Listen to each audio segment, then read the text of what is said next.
Hello friends, कैसे हैं आप लोग। उम्मीद है फिट हैं, लाइफ एंजॉय कर रहे हैं। फ्रेंड्स, आज डिटेल से वीडियो शेयर करेंगे स्टीविया प्लांट्स के अबाउट, और इनको आज हम सीड से ग्रो करने जा रहे हैं। नेचुरल शुगर प्लांट है और इसके ब्रांचेस में, इसके लीव्स में बहुत ज़्यादा स्वीटनेस होती है, और स्पेशली जो शुगर के पेशेंट्स होते हैं उनके लिए बहुत ही बेस्ट प्लांट है। आपका ये 100% मेडिसिलियन प्लांट है। आप इसको रूफ टॉप पे, बालकनी पे, टेरेस पे इजीली ग्रो कर सकते हैं। और अगर बात की जाए इसके ग्रोइंग सीज़न की, तो आप इसको 15 फरवरी से लेके मैक्सिमम 5 या 10 अप्रैल तक लाजमी ग्रो कर सकते हैं। इसके सीड्स हमेशा 100% कभी भी जर्मिनेट नहीं होते हैं। इसके सीड्स बहुत ही ज़्यादा सॉफ्ट होते हैं। जैसे कोई, आप इस तरह सपोज़ कर लेंगे जैसे कोई कॉटन हो, रुई हो, इस तरह के इसके सीड्स होते हैं। मार्केट में इसके सीड्स ऑनलाइन इजीली मिल सकते हैं, कोई इशू नहीं है। 100 रुपीज़ का पैकेट होता है, मैक्सिमम 10 या 12 सीड्स होते हैं। इसके सीड्स को हमेशा सादा सी मिट्टी के ऊपर स्प्रिंकल करना है, और हमेशा मिट्टी का गमला यूज़ करना है। उसके अंदर आपने वेल ड्रेन्ड सॉइल यूज़ करनी है, चीकनी मिट्टी बिल्कुल भी यूज़ नहीं करनी है। अगर आप चाहें तो फर्टिलाइज़र यूज़ कर सकते हैं, लेकिन थोड़ा सा। अगर आप नहीं भी यूज़ कर सकते तो कोई इशू नहीं है। अब इसके हमने सारे के सारे सीड्स इसी तरह स्प्रिंकल कर दिए हैं, क्योंकि हमें 100% कन्फर्म है कि इसके बहुत ही कम सीड जर्मिनेट होते हैं।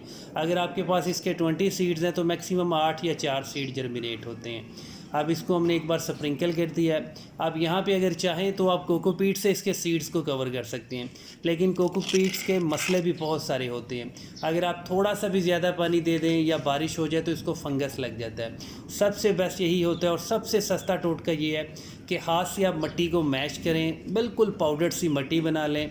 चीकनी मिट्टी बिल्कुल भी ना हो, और कंकरियों वाली मिट्टी बिल्कुल ना हो। सॉफ्ट सी मिट्टी होनी चाहिए, पाउडर सी मिट्टी होनी चाहिए। उसके ऊपर आप सीड्स के ऊपर आपने 1/2 इंच की लेयर बना दें। लेयर बनाने के बाद सीड्स के ऊपर मिट्टी को कभी भी प्रेस नहीं करना, सिर्फ़ और सिर्फ हाथ से बहुत ज़्यादा सॉफ्टली, जेंटली आपने मिट्टी को एक बार इवन कर देना है। अब यहाँ पे दूसरा जो इम्पोर्टेंट चीज़ है, उसके बाद आपने सीड लगाने के बाद फ़र्स्ट टाइम आपने शावरिंग करनी है। शावरिंग भी बहुत ज़्यादा सॉफ्ट करनी है, ऐसा ना हो कि मिट्टी ऊपर से डिस्टर्ब हो जाए और आपका जो सीड है वो बिल्कुल नूड हो जाए, उसके जर्मिनेशन के चांसेस ख़त्म हो जाते हैं। और आपने शावरिंग भी कुछ ऐसे करनी होती है, जो गमले की अपर सरफेस है, जो टॉप की सरफेस है, उसको आपने एक बार मॉइस्ट कर देना है, थोड़ा सा वेट कर देना है। इस तरह करने से ये होगा, जहाँ तक आपने सीड लगाए थे, जो 1/2 इंच मिट्टी की लेयर थी, वहाँ तक मॉइस्चर, ह्यूमिडिटी ईजिली अप्रोच कर जाएगा। उसके बाद इसकी जर्मिनेशन स्टार्ट हो जाएगी। फ़र्स्ट टाइम शावरिंग करने के बाद अगर आप चाहें तो 2 घंटे 3 घंटे के बाद आप पानी को डायरेक्ट फ्लड भी कर सकते हैं, लेकिन पानी फ्लड करते बहुत ज़्यादा केयर करनी है, मिट्टी सीड्स के ऊपर से नहीं हटनी चाहिए। और मैक्सिमम 8-10 दिन के बाद इसकी जर्मिनेशन स्टार्ट हो जाती है। आपने इस गमले को ठंडी जगह पे रखना है, इंडोर रखना है, धूप में बिल्कुल भी नहीं रखना, और अगर बारिशों का मौसम है तो आपने इसको बचा के रखना है। एग्जैक्ट 9 डेज़ के बाद हमारे थोड़े थोड़े से बेबी प्लांट्स निकलना स्टार्ट हो चुके हैं।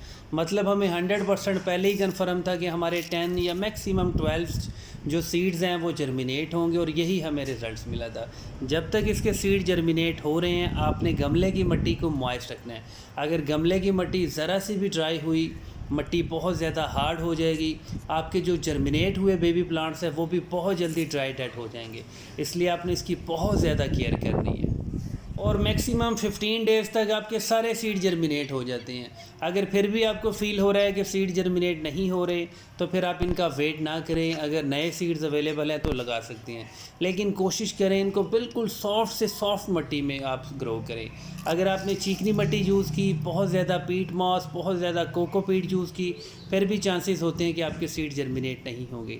अब अगर आप फील करें स्टेज पे मिट्टी थोड़ी सी हार्ड है लेकिन मॉइस्ट है, आपने इस स्टेज को भी आपने कभी भी इग्नोर नहीं करना। आपने बस इसको थोड़ा सा पानी दे के रखना है। जब तक इसके बेबी प्लांट्स 1/2 इंच तक नहीं हो जाते, मतलब जो हमारी उंगली का पहला पोटा होता है उस तक नहीं हो जाते, आपने इनकी बहुत ज़्यादा केयर करनी है। अब आपसे अपना एक लाडला सा प्लांट शेयर करते हैं, जो हमने 62 डेज़ पहले सीड से ग्रो किया था। उस वक्त हमारे सिर्फ 3 प्लांट जर्मिनेट हुए थे। 2 प्लांट हमने किसी को गिफ्ट कर दिए थे, एक प्लांट की डेड बॉडी इसी गमले में होगी, और एक हमारा प्लांट सरवाइव कर दिया था। अब ये देख सकते हैं कितना ज़बरदस्त और हेल्दी प्लांट है। स्पेशली जब बहुत ज़्यादा गर्मी हो तो आप इसको कभी भी आउटडोर नहीं रख सकते, क्योंकि इसके लीव्स के अंदर बहुत ज़्यादा मिठास सी होती है, इसमें बहुत ज़्यादा आपको मॉइस्चर फील होता है, इसलिए अगर बहुत ज़्यादा गर्मी पड़ेगी तो आपका प्लांट चलने लगेगा। इसकी बहुत ज़्यादा केयर करनी पड़ती है, इसको ठंडी जगह पे रखना पड़ता है। स्पेशली अगर आप रूफ टॉप पे, तो आपने इसको मई जून जुलाई में बिल्कुल भी गर्मी में नहीं रखना है। स्टीविया के प्लांट्स को वो वाला फर्टिलाइज़र देना है जो बहुत ज़्यादा गमलों को हीट अप ना करता हो, और वो वाला सबसे बेस्ट फर्टिलाइज़र है लीफ कंपोस्ट। मतलब जो गले सड़े पत्तों की खाद होती है वो आपने इसको दे सकते हैं।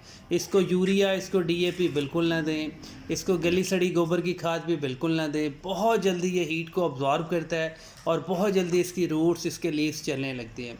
मतलब अगर ओवरऑल 100% बात की जाए तो ये आपका सेमी इंडोर प्लांट है। इसको ठंडी जगह ग्रो करें। अगर मई जून जुलाई में थोड़ी सी इनडायरेक्ट धूप लग भी जाती है तो कोई इशू नहीं है, अगर नहीं भी लगती तो फिर भी कोई इशू नहीं है। आप इसको 100% इनडायरेक्ट सनलाइट में ईजिली ग्रो कर सकते हैं। Thank you.